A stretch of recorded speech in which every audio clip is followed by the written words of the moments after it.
नमस्कार सर्वांना, पूजाज किचनमध्ये आज परत तुमचं स्वागत आहे। आज आपण एक स्पेशल असे उडदाच्या डाळचे वडे बनवणार आहे, खानदेशी स्पेशल। आणि ह्याची डिटेल रेसिपी आमच्या सासूबाई सांगणार आहेत। तर ओव्हर टू सासूबाई।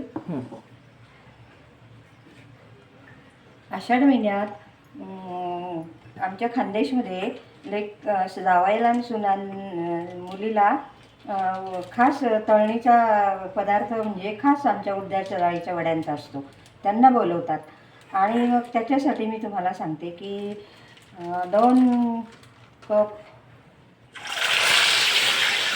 उडदाची डाळ घेतली, ती भिजत टाकली, 5-6 तास तिला भिजू दिली। त्याच्यानंतर ती गाळणीवर निथळ ठेवली, नंतर ती बारीक केली। त्याच्यामध्ये हिरवी मिरची, आलं,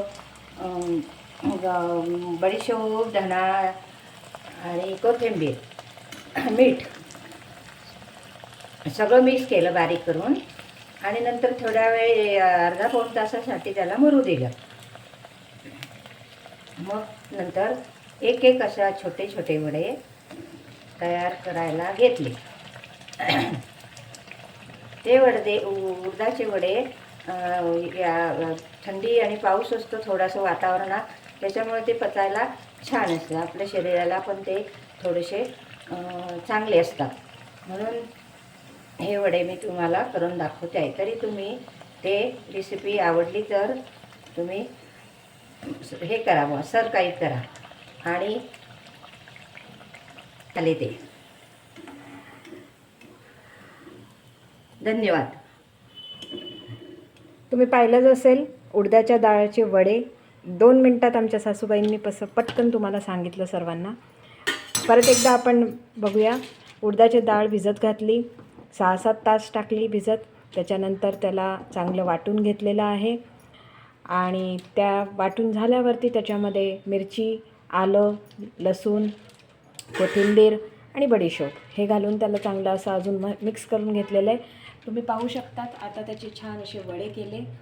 हे वडे आपल्याला प्लॅस्टिकच्या पिशवीवर, साधी प्लॅस्टिकची पिशवी घेतलेली आहे, त्याच्यात नवीन काहीच नाही आहे। तेल गरम करायला आपण ठेवलेलं होतं आधीपासूनच, आणि बघू शकतात तेल गरम झालेलं होतं चांगलं। ही जी कढई घेतलेली आहे ती स्पेशल तळण्याची कढई असते, त्याच्यामध्ये आपली जी नेहमी नॉर्मल ॲल्युमिनियमची कढई घेतली तर ती काळी पडते, म्हणून या कढईमध्ये खूप छान तळलं जातं। तळून झाल्यावरती ह्याच्यामध्ये एक स्पेशल असतं की फुगायला पाहिजे ते, त्याच्यासाठी ती तळण्याची एक स्पेशल पद्धत असते की वडे जर फुगला तर तो छान असतो। हे वडे जे आहेत ते स्पेशल खूप दह्याबरोबर छान लागतात, चटणीबरोबर छान लागतात, खायला स्वादिष्ट तर आहेच, हेल्थ बेनिफिट्स पण छान आहेत। आषाढ महिन्यात हे खानदेशामध्ये करतात, जसं सांगितलं तसं। सुनांच्या मुलीच्या आणि जावयाला जेव्हा घरी बोलवलं जातं तेव्हा त्यांच्यासाठी हे स्पेशल केलं जातं।